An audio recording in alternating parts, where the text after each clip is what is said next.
Hello, this is Morel Bernard with a new story, a detective tale. Dr. Fu Manchu. And by the way, please subscribe to StudyCode channel and please share this video and the others to come. Let me begin. A gentleman to see you, Doctor. From across the common, a clock sounded the half hour. 10:30, I said. A late visitor. Show him up, if you please. I pushed my writing aside and tilted the lampshade as footsteps sounded on the landing. The next moment I jumped to my feet, for a tall, lean man with his square-cut, clean-shaven face sun-baked to the hue of coffee entered and extended both hands with a cry. Good old Peter. Didn't expect me, I'll swear. It was Nayland Smith, whom I had thought to be in Burma. Smith, I said, and gripped his hands hard. This is a delightful surprise.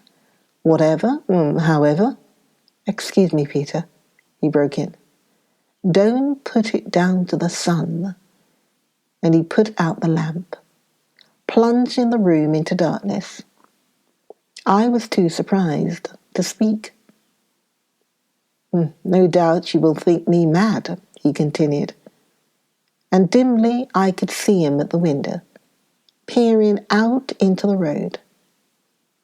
But before you are many hours older, you will know that I have good reason to be cautious. Nothing suspicious. Perhaps I am first this time. And stepping back to the writing table, he relighted the lamp. Mysterious enough for you? He laughed and glanced at my unfinished MS. A story, eh? From which I gather that the district is beastly healthy. What, Peter? Well, I can put some material in your way that, if sheer uncanny mystery is a remarketable commodity, ought to make you independent of influenza and broken legs and shattered nerves and all the rest. I surveyed him doubtfully, but there was nothing in his appearance to justify me in supposing him to suffer from delusions. His eyes were too bright, certainly, and a hardness now had crept over his face. I got out the whiskey and siphon, saying, You have taken your leave early. I'm not on leave, he replied, and slowly filled his pipe. I'm on duty. On duty? I exclaimed. What? Are you moved to London or something? I've got a roving commission, Peter, and it doesn't rest with me where I am today nor where I shall be tomorrow. There was something ominous in the words, and putting down my glass, its contents untasted, I faced round and looked him squarely in the eyes. Out with it, I said. What is it all about? Smith suddenly stood up and stripped off his coat. Rolling back his left shirt sleeve, he revealed a wicked-looking wound in the fleshy part of the forearm. It was quite healed, but curiously striated for an inch or so around.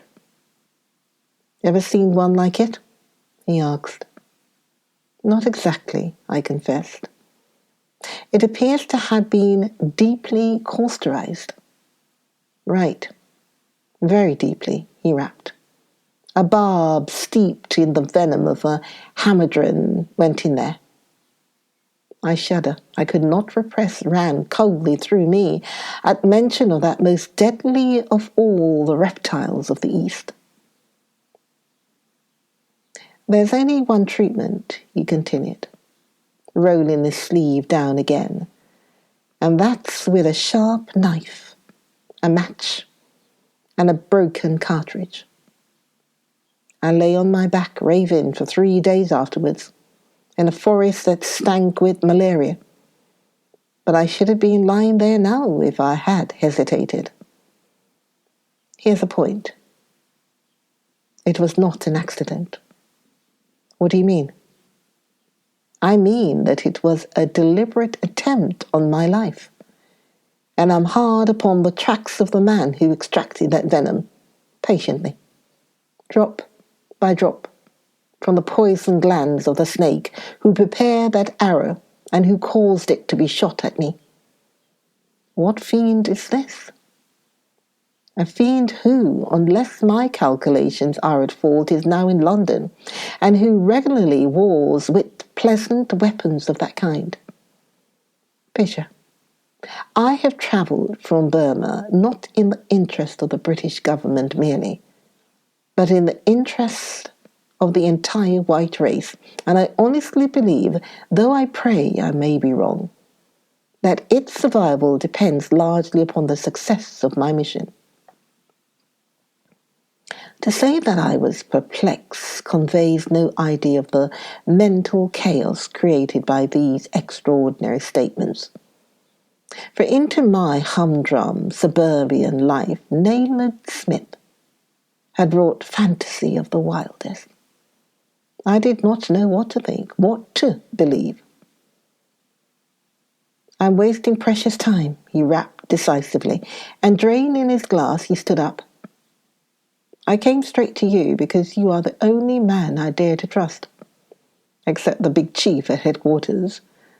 You are the only person in England, I hope, who knows that Nayland Smith has quitted Burma. I must have someone with me, Peter, all the time. It's imperative. Can you put me up here and spare a few days to the strangest business? I promise you that ever was recorded in fact or fiction. I agreed readily enough, for unfortunately my professional duties were not onerous. Good man, he cried, wringing my hand in his impetuous way. We start now. What, tonight? Tonight. I thought of turning in. I must admit, I've not dared to sleep for 48 hours except in 15-minute stretches. But there is one move that must be made tonight, and immediately. I must warn Sir Crichton Davey. Sir Crichton Davey of the India.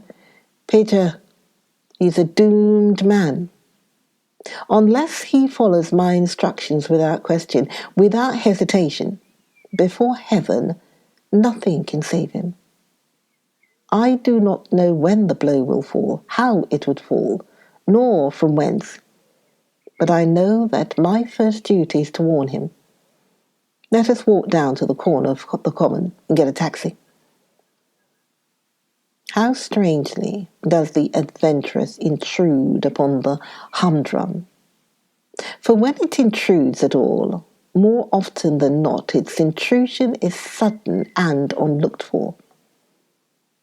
Today, we may seek for romance and fail to find it unsought. It lies in wait for us at most prosaic corners of life's highway. The drive that night, though it divided the drably commonplace from the widely bizarre, though it was the bridge between the ordinary and the outer, has left no impression upon my mind. Into the heart of a weird mystery, the cab bore me, and in reviewing my memories of those days, I wonder that the busy thoroughfares through which we passed did not display before my eyes signs and pretense, warnings. It was not so. I recall nothing of the route and little of import that passed between us. We both were strangely silent, I think, until we were come to our journey's end. Then, what's this? muttered my friend hoarsely. Constables were moving on a little crowd of curious idlers who pressed about the steps of Sir Crichton Davey's house and sought to peer in at the open door. Without waiting for the cab to draw up to the curb, Nayland Smith recklessly leaped out and I followed close at his heels. "What has happened?" he demanded breathlessly of the constable. The latter glanced at him doubtfully, but something in his voice and bearing commanded respect. "Sir Crichton Davey has been killed, sir." Smith lurched back as though he had received a physical blow and clutched my shoulder convulsively. Beneath the heavy tan, his face had blanched and his eyes were set in a stare of horror. "My God," he whispered, "I'm too late." With clenched fist, he turned and, pressing through the group of loungers, bounded up the steps. In the hall, a man who unmistakably was a Scotland Yard official stood talking to a footman. Other members of the household were moving about, more or less aimlessly, and the chilly hand of King Fear had touched one and all.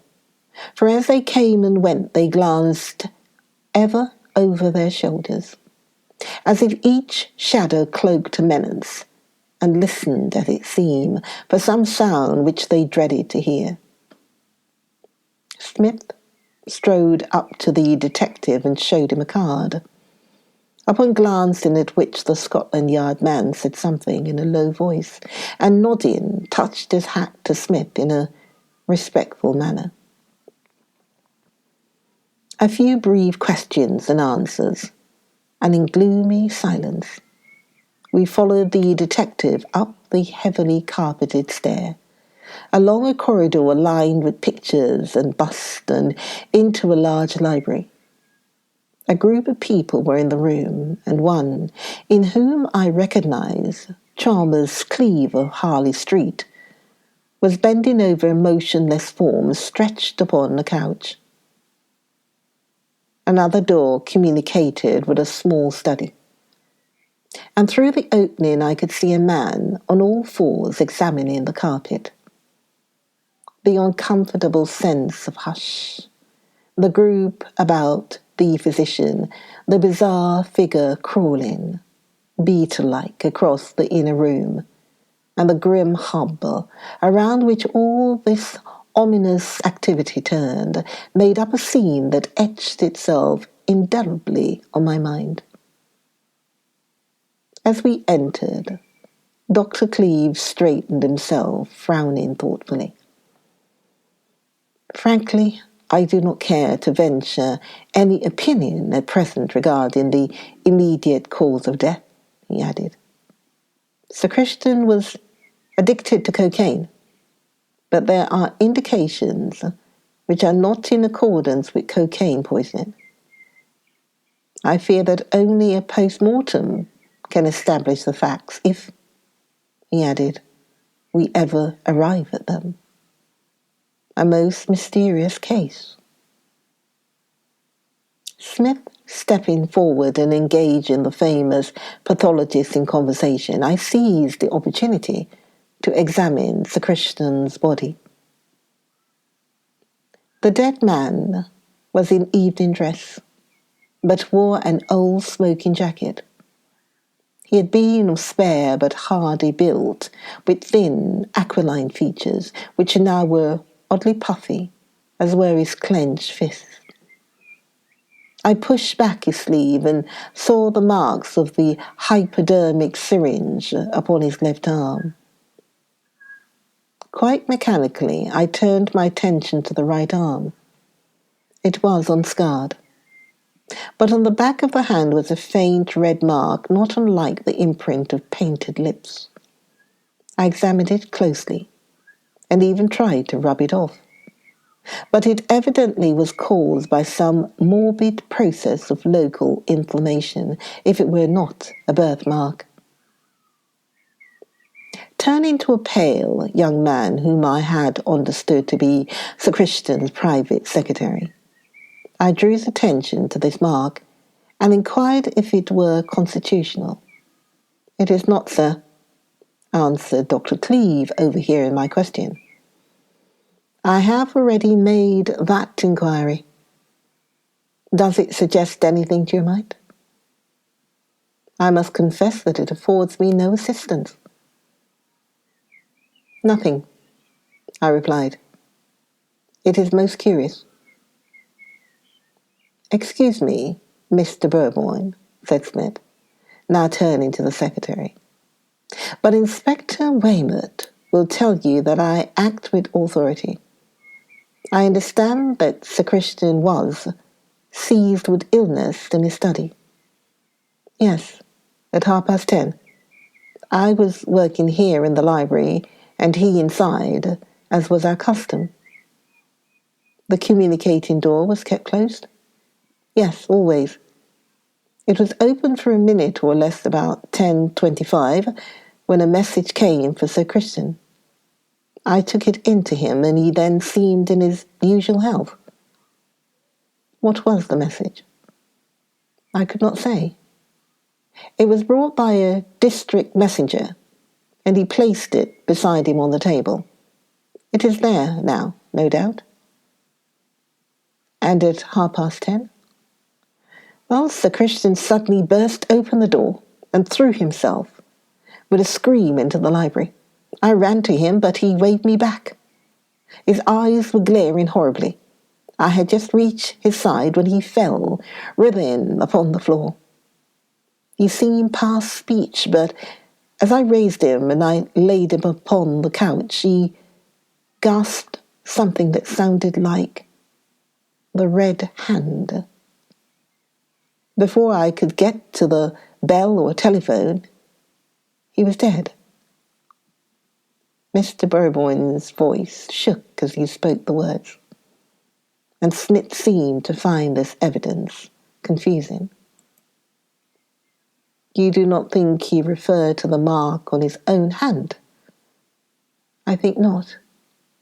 From the direction of his last glance, I feel sure he referred to something in the study." "What did you do?" "Having summoned the servants, I ran into the study, but there was absolutely nothing unusual to be seen. The windows were closed and fastened. He worked with closed windows in the hottest weather. There is no other door, for the study occupies the end of a narrow wing, so that no one could possibly have gained access to it whilst I was in the library unseen by me. Had someone concealed himself in the study early in the evening, and I am convinced that it offers no hiding place, he could only have come out again by passing through here." Nayland Smith tugged at the lobe of his left ear, as was his habit when meditating. "You had been at work here in this way for some time?" "Yes. Sir Crichton was preparing an important book." "Had anything unusual occurred prior to this evening?" "Yes," said Mr. Burboyne, with evident perplexity, though I attached no importance to it at the time. 3 nights ago, Sir Crichton came out to me and appeared very nervous. But at times his nerves, you know. Well, on this occasion, he asked me to search the study. We had an idea that something was concealed there. Something or someone. Something was the word he used. I searched, but fruitlessly, and he seemed quite satisfied and returned to his work. Thank you, Mr. Burboyne. My friend and I would like a few minutes' private investigation in the study. Sir Crichton Davey's study was a small one, and a glance sufficed to show that.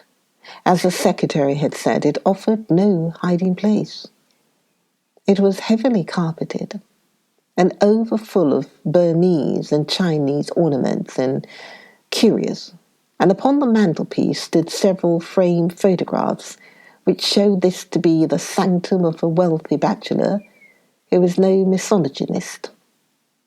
A map of the Indian Empire occupied the larger part of one wall. The grate was empty, for the weather was extremely warm, and a green-shaded lamp on the littered writing table afforded the only light. The air was stale, for both windows were closed and fastened.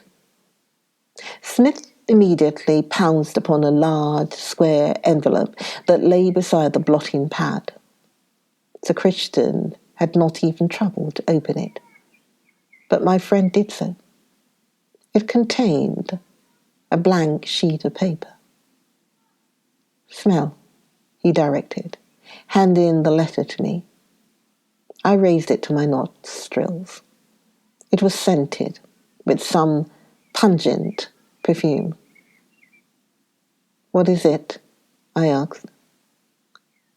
"It is a rather rare essential oil," was the reply, "which I have met with before, though never in Europe." I began to understand Petrie.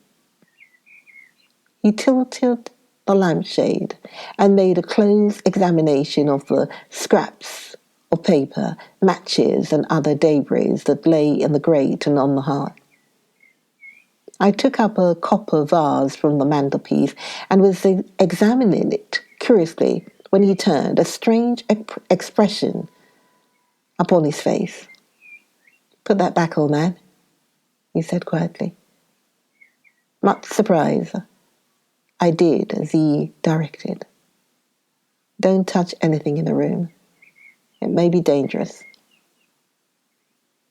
Something in the tone of his voice chilled me, and I hastily replaced the vase and stood by the door of the study, watching him search, methodically, every inch of the room, behind the books, in all the ornaments, in table drawers, in cupboards, on shelves. "That will do," he said at last. There is nothing here, and I have no time to search farther." We returned to the library. "Inspector Weymouth," said my friend, "I have a particular reason for asking that Sir Crichton's body be removed from this room at once and the library locked. Let no one be admitted on any pretense whatever until you hear from me." It spoke volumes for the mysterious credentials borne by my friend that the man from Scotland Yard accepted his orders without demur, and after a brief chat with Mr. Bourbon, Smith passed briskly downstairs. In the hall, a man who looked like a groom out of livery was waiting. "Are you Willis?" asked Smith. "Yes, sir." "It was you who heard a cry of some kind at the rear of the house about the time of Sir Crichton's death?" "Yes, sir. I was locking the garage door and happened to look up at the window of Sir Crichton's study. I saw him jump out of his chair, where he used to sit at his writing, sir. You could see his shadow on the blind. Next minute I heard a call out in the lane."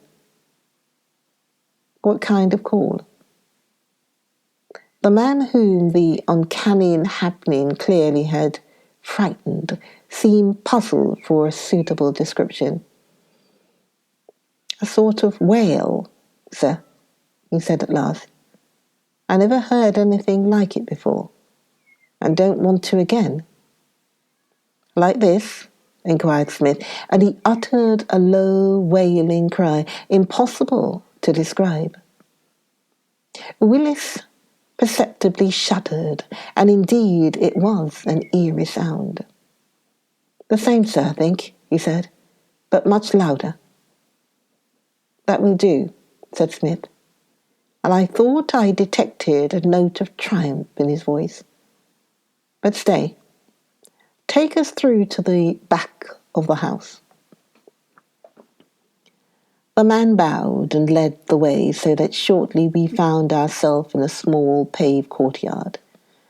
It was the perfect summer's night, and the deep blue vault above was jewelled with myriads of starry points.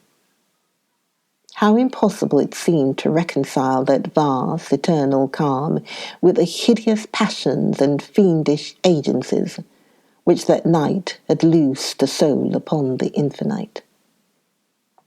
Up yonder are the study windows, sir. Over that wall on your left is the back lane from which the cry came, and beyond is Regent's Park. Are the study windows visible from there? Oh, yes, sir. Who occupies the adjoining house? Major General Platt Hudson, sir. But the family is out of town. Those iron stairs are a means of communication between the domestic offices and the servants' quarters, I take it. Yes, sir. Then send someone to make my business known to the Major General's housekeeper. I want to examine those stairs. Singular though my friend's proceedings appeared to me, I had ceased to wonder at anything. Since Nayland Smith's arrival at my rooms, I seemed to have been moving through the fitful phases of a nightmare. My friend's account of how he came by the wound in his arm, the scene on our arrival at the house of Sir Crichton Davey, the secretary's story of the dying man's cry, the red hand, the hidden perils of the study, the wail in the lane, all were fitter incidents of delirium than of sane reality.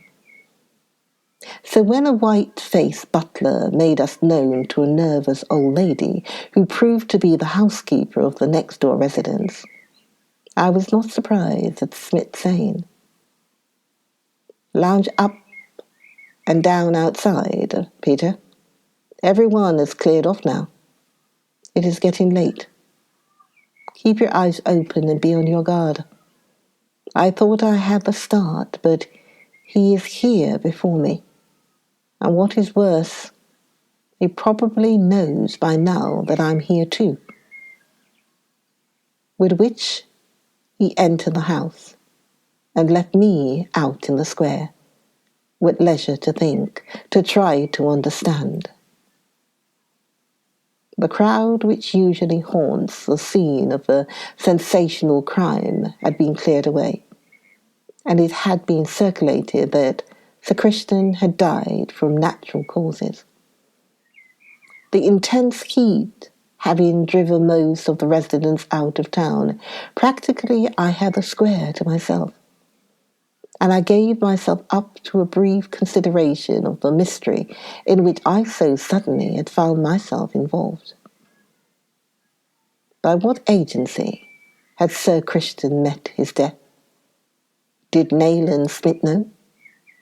I rather suspected that he did.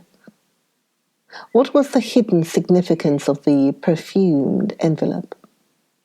Who was that mysterious personage whom Smith so evidently dreaded, who had attempted his life, who presumably had murdered Sir Crichton? Sir Crichton Davey, during the time that he had held office in India and during his long term of service at home, had earned the goodwill of all, British and native alike. Who was his secret enemy? Something touched me lightly on the shoulder.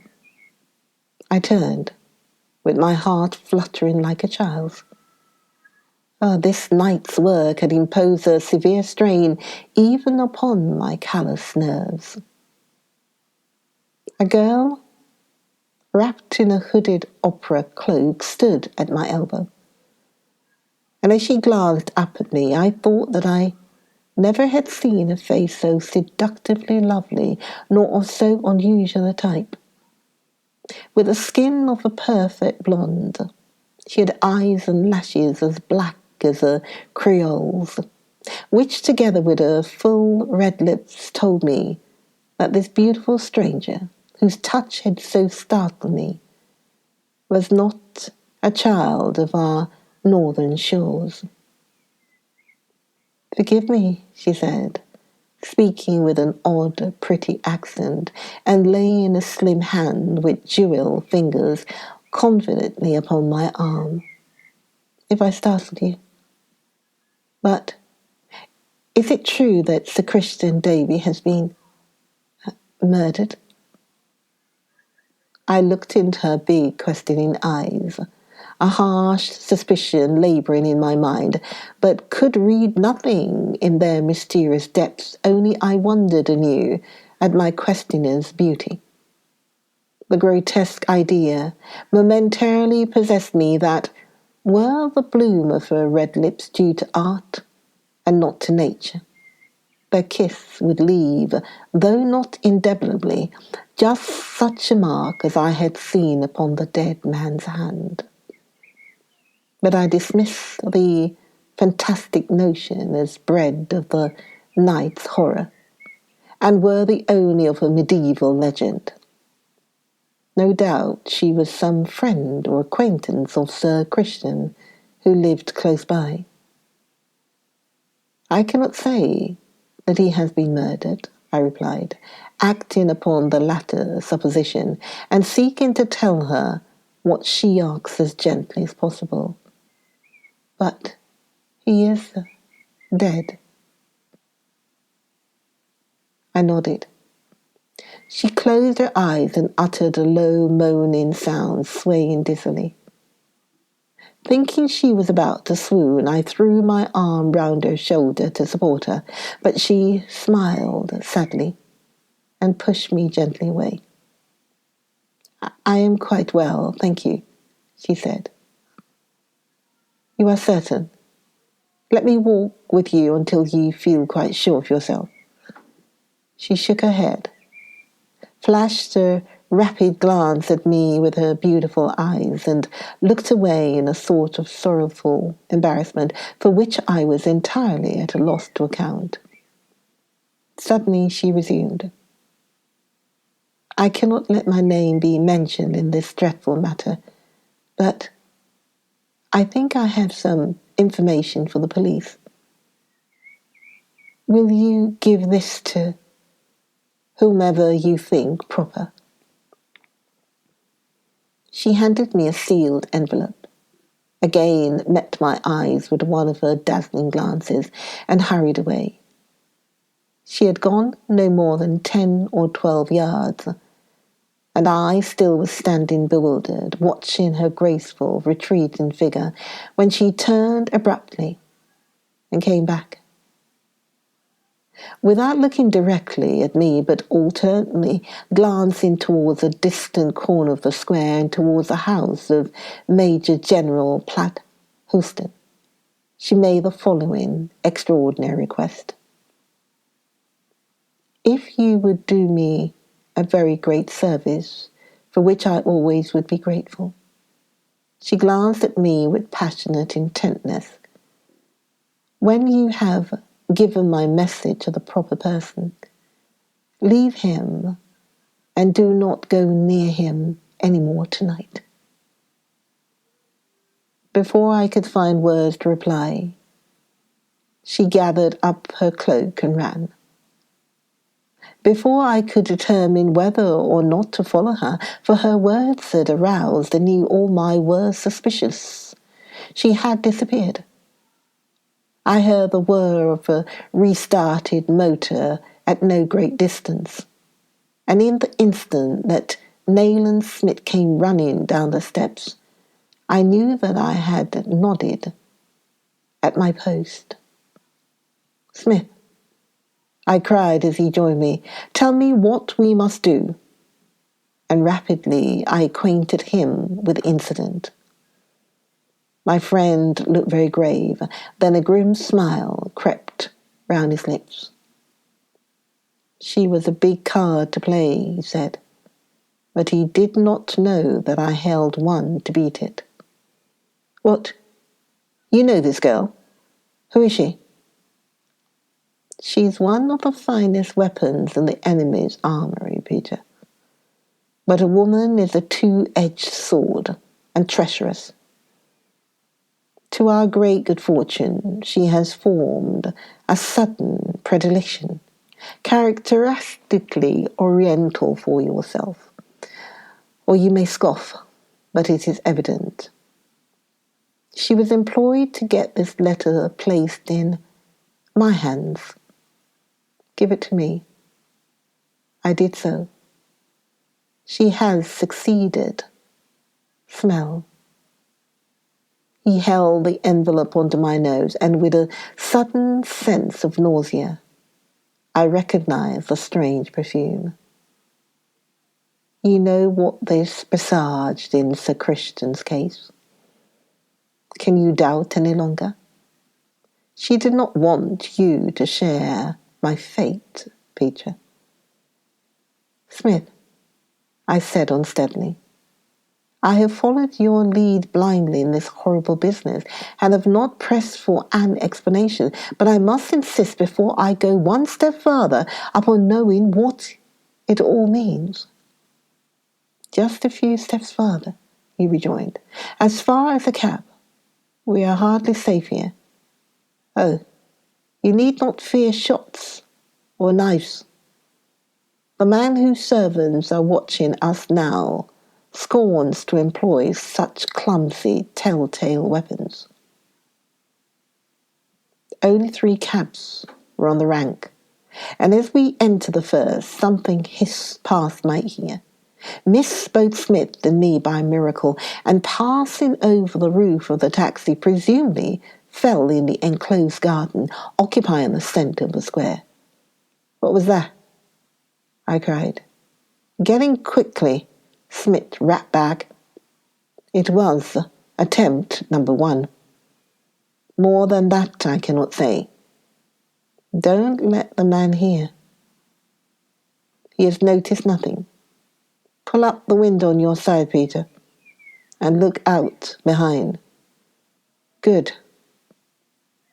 We've started. The cab moved off with a metallic jerk, and I turned and looked back through the little window in the rear. Someone has got into another cab. It is following ours, I think. Join me. Join me for the next video for the story. Join me for the next video for Manchu. I'll see you then. Join me. I'll see you. Okay, bye.